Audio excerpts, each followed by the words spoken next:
Okay, Ongbak. Welcome sa Deep Talk. Pag-usapan natin yung pangalan mo, bakit Ongbak? Good question, sir, no?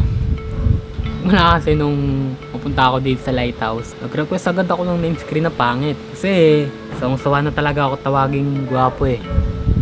Kaya nung ibinigay sa akin yung pangalan na Ongbak, medyo ginanahan ako ng loob. Kasi bukod sa nakakatawa siya, literal na pangit talaga. Kaso, medyo naasar ako sa management na to. Kasi puro pa din sa kagwapuhan yung binibigay sa akin content. Eh, sawang-sawa na nga ako tawaging gwapo. Nakakapikon lang. Okay, wait. Paano ka ba na-discover ng Lighthouse? So yun, I came in Manila last year para maghanap ng work. Then nagulat ako nung biglang nasa kalsada ako, ang daming tumitingin sa akin. Hanggang sa pila ng tricycle at tindahan. Tapos biglang may lumapit sa akin, isang baklang malandi. Nagpakilala siya na manager daw siya ng isang management. Sabi niya pa, pwede niya daw akong maging artist at model. Kaya wala na rin ako nagawa. Hindi naman ang pinunta ko dito sa Maynila eh, makahanap ng trabaho. Hindi ko nga akalain na madali lang ako makahanap ng trabaho. Kasi sabi nila, bukod sa mahirap maghanap ng trabaho dito, maliit din ang kita.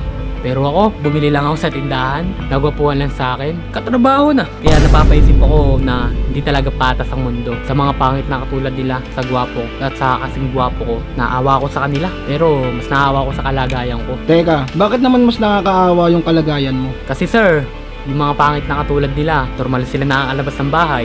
Kailangan lang nilang tiisin yung mga pang-host ng mga tao. Pero iba yung gwapong katulad ko eh. Kailangan paglalabas ako ng bahay, talagang nakatype yung mukha ko. Kasi once na makita nila ako, dahil ko pang isang artista kung pagkaguluhan ako eh. Sobrang gwapo ko ba naman?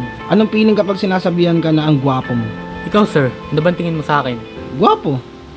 I used to float, now I just fall. Oh, bakit? May nasabi ba akong di maganda? Wala naman sir, hirap lang kasi sa akin tanggapin na tawagin akong ganun. Alam mo ba sir kung anong pangarap ko? Ano? Ang masabihan ako ng pangit. Kasi simula pa nung bata pa ako hanggang ngayon, hindi ko pa nararanasan yun.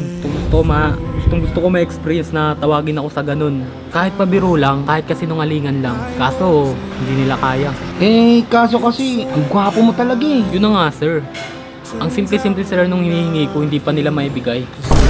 Pero wala eh. Tangkita naman daw sa mukha ko kung gaano ako pogi. Kaya hindi nila magawa. Okay, sige. Iibahin ko na lang ang tanong. Anong pakiramdam na nahalin tulad ka daw kay Daniel Padilla? Hindi talaga ako natutuwa dyan. Kasi alam ko may makakapantay na sa kagwapuhan ko. Kaso dumating yung oras na nakita kami ni DJ accidentally. Nagulat ako nung bigla siyang lumapit sa akin para magpa-picture. At sinabi niya pa na pilit niya daw ginagaya yung mukha ko, yung amoy ko.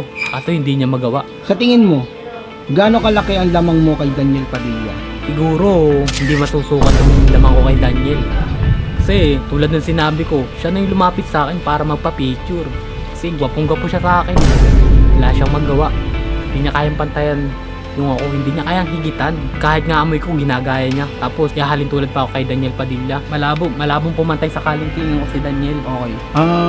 Sa kabila ng pagkatao ni Ongbak, ano ba talaga yung tunay mong pangalan? Ako, tunay ko talagang pangalan, Carl Impreso. Kaso, pag lumalabas ako ng bahay, bumibili ako sa palengke. Hindi pangalan ko yung tinatawag sa akin, kundi sabihin nila, Pogi! Pogi! Bili ka, galunggong Pogi! Ano yung tinatawag sa akin?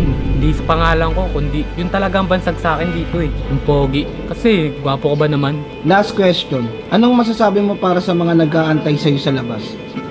Para sa akin, masasabi ko lang, sana hayaan nyo ako mabuhay ng normal. Sana hayaan nyo akong matuklasan ng mundo na hindi nyo ako sinusundan. Kung nagagwapuhan kayo sa akin, sarili ninyo na lang. At sana matupad ko na yung mga pangarap ko kung tawagin akong pangit. Yun lang.